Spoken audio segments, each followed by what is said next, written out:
Many times in African churches, I've heard the refrain, God is good, to which the congregation replies, all the time.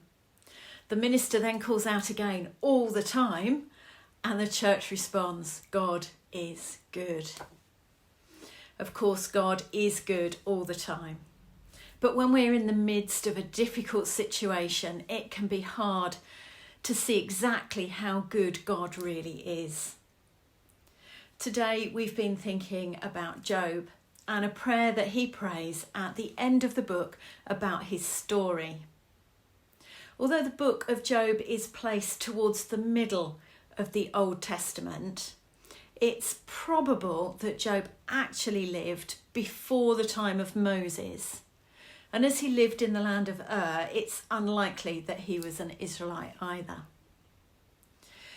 And it's an understatement to say that Job has been in the midst of a difficult time. In one day, he lost his entire family in a tragic accident. All his children wiped out unexpectedly and without warning. Imagine first the grief that would cause. But then Job gets sick, not just feeling a bit unwell, but terrible, painful sores all over his body. And as we talked about yesterday, Job is wearing sackcloth and has put ashes on his head as an outward display of his mourning. But it's as if the painful sores on his body are an outward display of the agony that is in his heart. At a time when people believed that if you were good and faithful to God, you would live a long and prosperous life, Job never believed that he deserved any of his hardship, and throughout the book has been questioning why this ill fortune has happened to him. His friends told him it was because of a secret hidden sin that needed to be repented of, but Job claims that he is a righteous man. He feels that his lot is completely unfair. The thing is, God is fair. He is good all of the time. We just don't understand why some things happen because we cannot always see the bigger picture.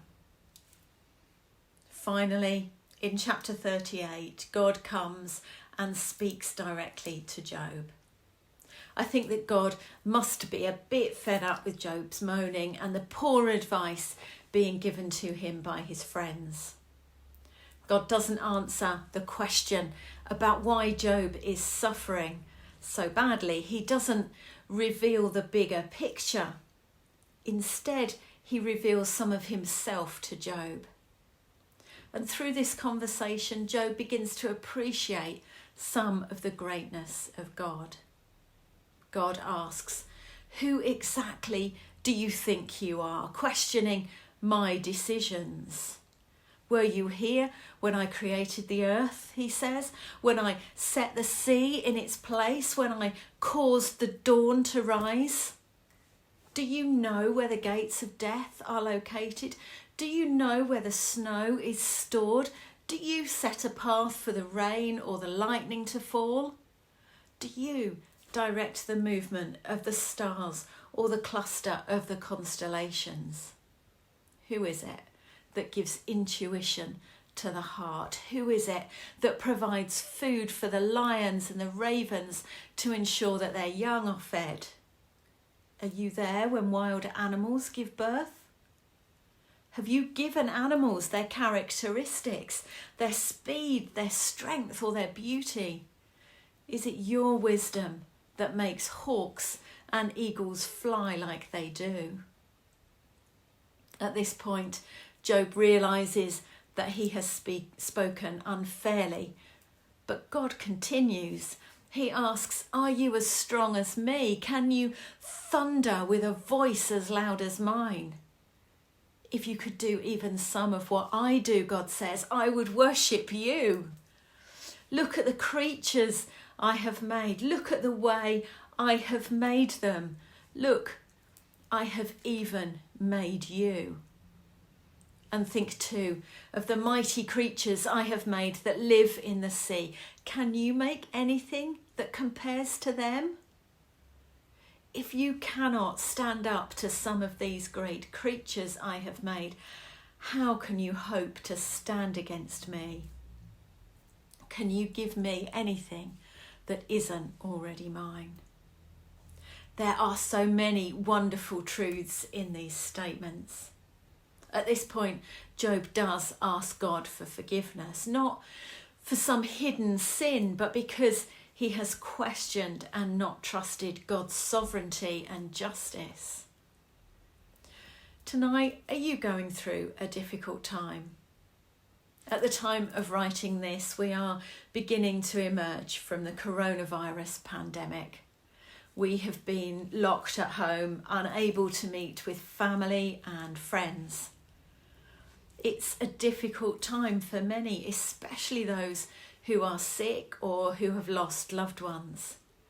It would be understandable to question whether God is in charge of this situation or not, and to ask why this is happening to us.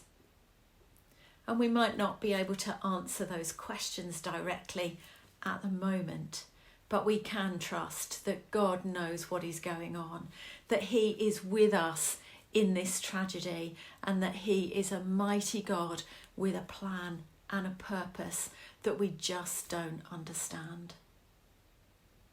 Instead, let's consider chapters 38 to 41 of Job and reflect on how wonderful and awesome and mighty and beautiful and clever and just our God is.